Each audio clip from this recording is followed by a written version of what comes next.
My name is Tracy Waxler. I am the VP of Growth here at Candid, and for the next, 40 minutes or so, we're going to be talking about our products and some interesting new things that are coming to the Funding Information Network. So let's ground this in who we are. We are the people who are going to get everyone the information that they need to do good. And a lot of that has to do with the dollars going into the social sector. Remember, Candid is, in case you haven't been in one of these sessions yet, it is the combination of GuideStar and Foundation Center. And towards the end of this, I will talk about what that means and what's happening sort of underneath the hood. And we do, oops, I got an auto here. We do anchor this in a little Venn diagram here around equitable, efficient, and effective. We want to make sure that we're providing this information in the places where it will do the most good. It's critically important to us and all of our constituents. So I'm going to start off today by talking about Foundation Directory, and what I wanted to do is just go over some best practices things. We talk to a lot of our users on a daily basis, and this practice of ours has never been more pervasive here at Candid than it is today. It happens with our frontline support staff. Many of those folks are known to you. It also happens through our product management disciplines, and we run a net promoter score and customer satisfaction surveys. We're constantly getting feedback from users. We have a dedicated team that does user experience testing. And I wanted to bubble up some of the key things when working with Foundation Directory that are really best practices that we've learned from some of these interviews with users and feedback that we've gotten.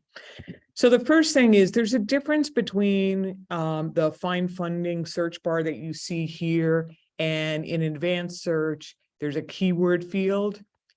It's really, really critical to get the best set of results that use the find funding bar instead of keyword searches. Keyword searches has its place, but it is more for edge case things, I would say. And what will happen when you use this search bar instead of a keyword search is that you will get the benefits of all of the coding that we've done of the data, and you'll get the most robust set of results. I was doing a demo for a user and just asked to see how he used the product one day. And he went straight to keyword search, and he did, and forgive me, I can't remember the exact search. He did an exact search on very explicit terms. He got 6 results. We took those same terms, did it in this bar, and he got hundreds of funders, and it wasn't fluff. It was all really relevant, and it was just, it was just eye-popping. So I just want to make sure that folks realize that, and that's the kind of guidance that we give people to get the most robust set of search results for funding prospects that we possibly can. Another thing that came up very early when we first redid this interface was a lot of people do search and look up specific organizations, and that's something that can be hard to do if you use the general search bar. So in that instance, when you really want to look up a specific organization and do a deeper dive on what they're all about, we would highly recommend that you click on this link that's pictured here and search by organization. It will take you into that name field, and you'll get much better results. Another key tip here is when you are just doing a search, when you don't know who you're looking for and you want to get all the information that you possibly could to learn who the best prospects are going to be, subject and geographic areas served are your best friends. There are, as you can see here, many other fields, but what is most commonly populated, this is really about knowing not just how to use the tool, but also what's in the data.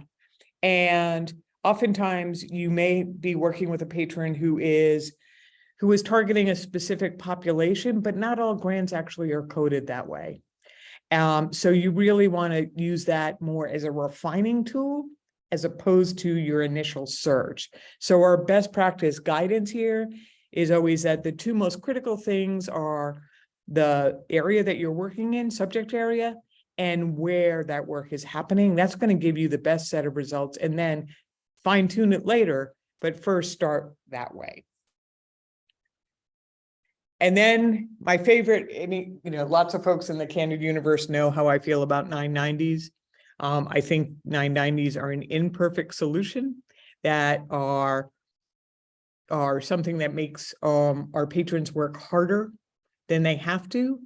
So kind of frame it this time around in the notion of profiles.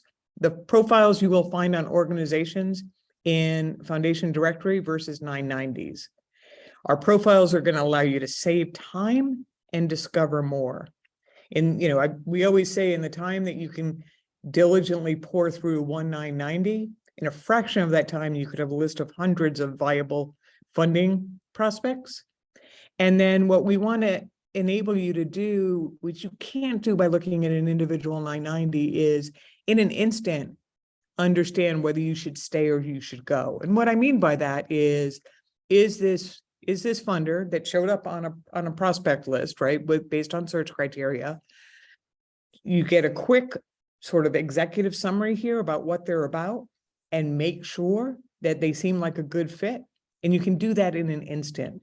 Then you can see, all the details that you can get about the funder, but not only do you see if you're in a top area for them of searching, but you're also going to see where they work, i.e. where they fund, and the size of the grants. The size of the grants for patrons is really important because you don't want to ask a funder who writes grants in the 100,000 plus. You don't want to ask them for just less than $5,000, right? You'd be leaving a lot of opportunity on the table, and it's really hard to get that sort of aggregated insight if you're going through this 990 by 990. So by all means, take the insights that we can bring to your fingertips with just a click, and work with the profiles and your prospect list. So those are only 4 key tips, but they're 4 really important ones.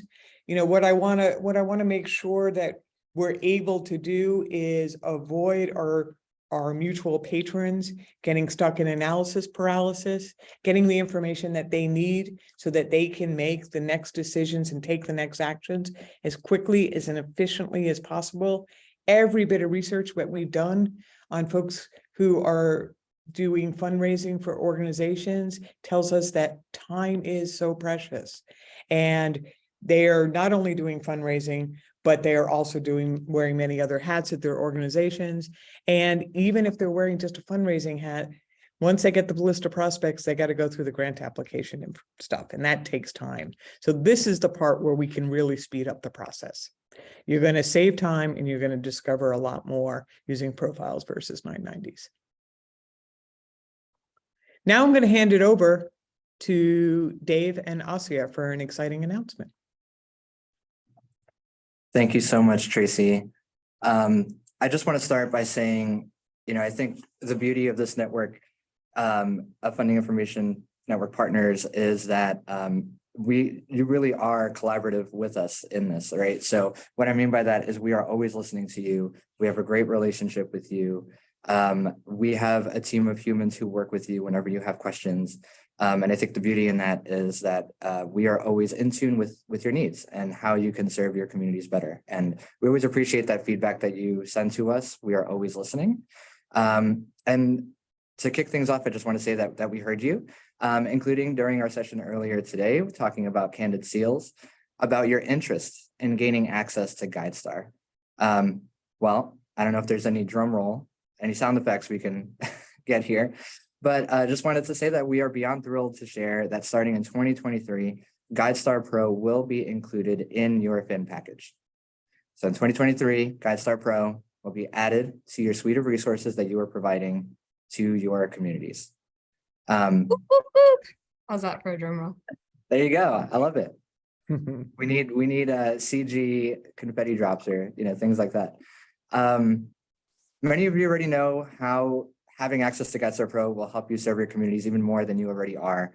And we're going to talk about some of those use cases in just a second. But I think it's natural that you hear something like that and you might wonder, how does a change like that impact pricing? For now, I just want to say also that your 2022 rates are going to remain the exact same for 2023. So your renewals in 2023 will be at the same rates that you're paying right now in 2022 to be part of the FIN, to be a part of the network. And we are going to work to publish the 2024 renewal rates by early 2023 to give you plenty of runway to plan for your 2024 budgets. What we could say right now is that rather than having 2 flat fees for access and training tiers, there's going to be for access and training tiers in terms of the types of support or the types of services that you get, there will be tiered pricing. And for our library partners, there will be the possibility of providing access to Foundation Directory and GuideStar Pro across all of the branches in your system. So that is going to be an option. We're going to be tailoring our sliding scale to ensure that our partners, right, with smaller budgets, smaller organizations will still have access to all the benefits that are included in FIN. But most exciting of all, what this means is that you will now be able to serve a much larger portion of your communities. In addition to helping nonprofits find funding, you'll be able to help them find volunteers, you'll be able to help them find donors, and you'll be able to help them find partners. And with that, I will hand things back over to Tracy. Thanks, Dave. So what you're seeing here, and I'm sure a lot of you have seen this before, so forgive me if I'm telling you stuff that you already know, but let's go for it anyway. Right, this is a screenshot of a result when you're searching by subject. And when we think about this, first and foremost, we heard the demand from the network. It's really plain and simple. But we also thought about this as, allowing you to really broaden the reach of who would be interested in your communities. So there are a couple of core things here, right? Do you want to donate to a food bank? Who's there? Do you want to volunteer at a food bank? Where could I go volunteer? And thirdly, and certainly really foremost here is, do you need help from a food bank, right? So we see FIN partners as being central to providing this quality of information in their communities, so that you can really be a hub of information that really moves through your networks. So this is a typical search result. You can see our seals are represented here, but I think, from an end user perspective, there are a couple of things we know. People will tend to search by subject area, and you can see right here, there's a tab where you could narrow those results to geography, so you could tailor it to any location that you choose to. And we'll surface information about those. So that's a search by subject. We also know that a lot of our users actually search right by organization. So regardless of which way you get there, whether you search by organization or you do it from a search result, this is a bit of a screenshot of a portion of the profile. So I narrowed this down. I'm speaking to you from New York City. I narrowed this down to New York. Food Bank of New York City is a huge nonprofit in this city, and you'll learn a lot of things about that nonprofit. So think of it as if you're looking to volunteer or you're looking to donate and you're in the library and all of a sudden you find this wonderful resource, you look this up and you get information about their mission, you can see their programs, you can understand where to send donations to, and if you want to make sure that your dollars are going to a worthy organization based on their finances, you'll be able to look at their financials as well. So we're really excited about bringing this to the network, and you can see there's a donate button right here, and all the information is there as well. I think this also opens up opportunities to have really interesting events, and we'll start to think about how we can help that. Volunteer Day is in April, National Volunteer Day. We're coming up to Giving Tuesday, right after Thanksgiving. So there's so many days that we can anchor programming on. So we would love to hear from you, your ideas on how we could tailor that, how we could tailor trainings and events that we do to help support that. And I'm going to turn it back to Dave and Asia to say a little more, or we will just go and answer questions.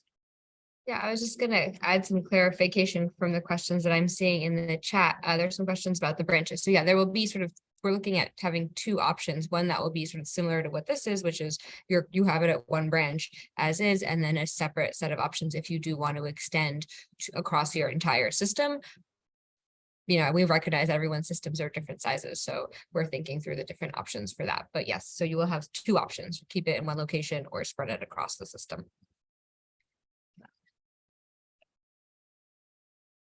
Just some for love from Simran saying getting GuideStar Pro is fantastic. I've always felt unbalanced, encouraging nonprofits to interact with and update their GuideStar profiles, but not able to offer them full functionality.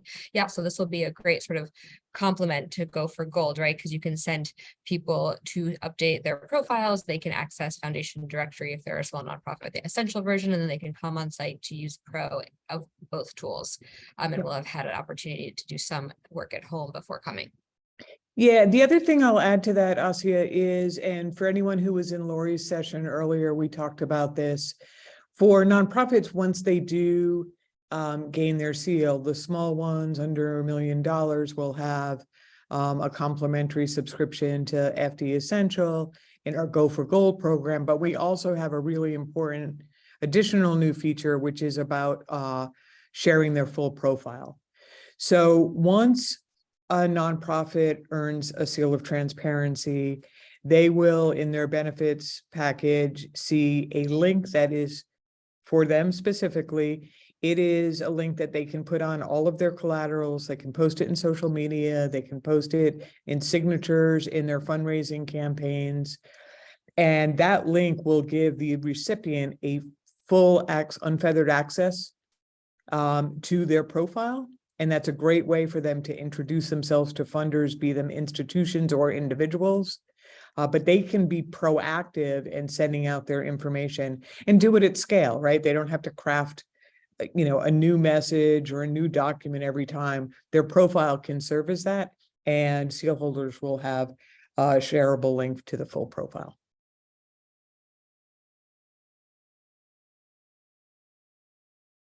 Asia, is there anything else, or can I talk a little bit behind the scenes now? I was trying to be stealthy and set up a quick poll, but I'm not doing a very good job. So maybe we can ask people to just type it in the chat. I'm curious of the people in this room, since many of you are some of our most avid users. How many of you have used GuideStar Pro before? To what extent, like how comfortable are you with it? Is it totally a new tool? Do you know it as a tool, but feel like you could learn more? Like, I'm curious everyone's knowledge that can help us prepare as we roll this out to make sure that we're, also helping you be able to articulate the value of this both to your nonprofit communities and internally to your own libraries and nonprofit resource centers and foundations. Yeah, and while folks are typing in the chat, I'm going to take another question here, which is plans to link GuideStar profiles to Foundation Directory. We don't currently have plans to do that. We do have an integration with regard to the seals. So when you are doing prospect research in Foundation Directory, you will be able to see the recipients of funding, what their seal level is. So you'll sort of know what your competition is, right? And you'll know the level of seals that maybe some of the funders expect. If you were looking at a funder profile, you'll be able to see how many of their grantees have seals. So it'll give you a bit more intelligent. And right now, that's the integration that we have. And there's also a link to help you get to a seal. If you want to start the process as a nonprofit, you're doing prospect research, you can link directly from there and it'll take you into the seal experience. There's a question in the chat that I don't know the answer to. Is there a donate button, and can you talk about that? There is a donate button, but what's more important is, and that's not anything that runs through us. It runs through a third party there, but the most important information, I think, for most folks using it is really that they're going to have information about where to send donations. And we do recommend that people just go to the site of the nonprofit, because it may or may not be present, but the nonprofit's always going to have a donate button. So in terms of helping you acclimate to Pro, we will have lots of collaterals and materials to do. Rest assured, it is super simple. You will literally just do a search by name org, which is what most people will tend to do, or you can easily go into search mode and select a subject or start typing in a subject. It's really pretty intuitive. So just, we do run sort of a satisfaction survey with our subscribers, and GuideStar Pro for years now has gotten really, really high marks. So it's very intuitive, but we will make sure that you have the information that you need to transition to this new asset seamlessly.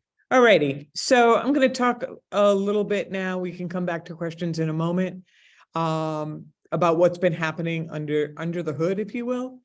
So we manage and we share a ton of data. Some of the stats are on this page that you can see. I'm not going to read them all to you, but I want to talk to you about some of the work that we've done since, it's been 3+ years since GuideStar and Foundation Center came together as Candid. It is a ginormous task to mesh our systems. And we had the most important one from a product perspective that we had to integrate were our data sets, right?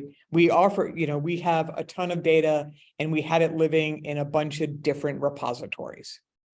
So what is truly exciting is that within just a couple of weeks, all of our products, GuideStar is already running on the central repository. Within a matter of weeks, all of the data that you see in Foundation Directory will be on that same repository. And that's important for a couple of things. One reason is it's helped us, wherever there is a tool that is being powered by a data set, no data is perfect. Our data is as clean as it comes, but you're still going to see duplicates and stuff. So the process of merging these data sets into one repository has allowed us to do an enormous amount of enhancements on that data. And that's really the value. By comparing, where we had 2 entries, and the process of just meshing those entries meant that we took the best data of all the data available to us. And we had, when we first started doing this for GuideStar, we had a lot of what we called triage calls, where we would notice to do this sort of thing, you have to do extensive QA. Not to get too in the weeds here and too nerdy, right? But you have to do extensive QA. So there were a lot of times where we would QA it against the legacy version that was in users' hands now, and the data would look different. That is not unexpected. That in fact is desired, because you have an opportunity when you do this to really enhance your data. And I think in 95% of the cases where the QA team would come back to us and say, it's not the same, it looks different. In at least 95% of the cases, we would say, okay, that's a go because it's better. So I think that's really the value of these 2 organizations coming together, that the quality of our data, because we have just so many more pieces of evidence to clean the data, has just gotten markedly better.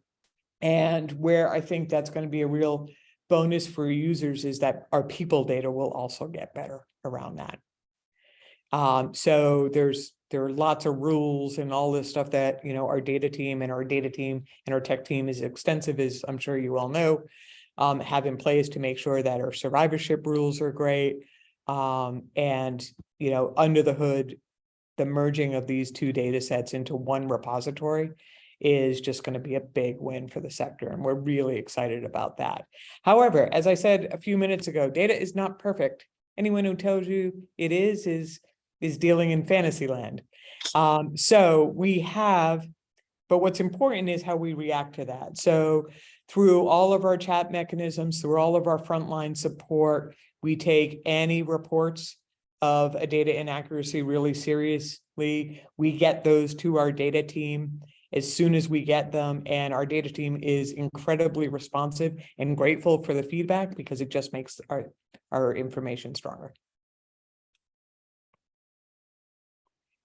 And that's the under the hood highlights.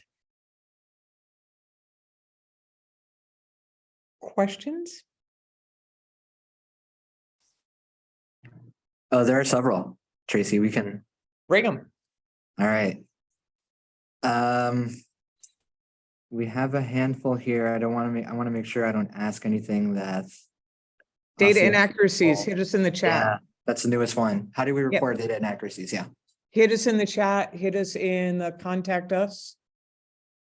We have, very simple and straightforward protocols to report those things. We will vet them. There are times when stuff gets reported to us as inaccurate. And in our vetting process, from time to time, we will find that in fact it was accurate. But more often than not, there's a tweak we need to make, and our data team is super responsive. So chat, contact us.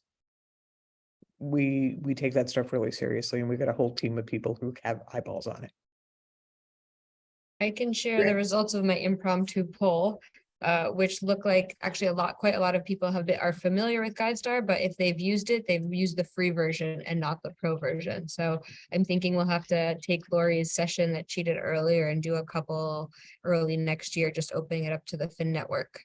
So they can start getting And the main difference, folks, really is that the free version has limits as to how much you can see in terms of how many times you can do a search and view a profile. That's the biggest version. Some of the breadth of the data is like really nitty gritty, but the biggest version and the most meaningful difference will be that you won't hit any limits. Your patrons won't hit any limits saying, oh no, you viewed all you can view this month. That won't happen. Yeah. There was a question around pricing, which I could say a little bit about from Elizabeth earlier. She asked, so for 2024, there will be new pricing to include GuideStar and the branch extensions. I know that we said a little bit to clarify that, but one thing that I'll mention, yeah, so there will be a new pricing structure. GuideStar is going to be added to the base package. So it won't be like an add-on option or anything like that. It'll just be one price for the full benefits package, which will include GuideStar moving forward. And I know Asia talked a little bit about the branch extensions, and you will have the option to just have it at one location or to expand it to your entire system. There are a few questions that I'll verbalize them here, and I just want to do so in the name of transparency, but also while at the same time, admitting that we don't have the answers to all questions just yet. So one that I'll say out loud is whether or not all teaching courses will be open to all fins in the future.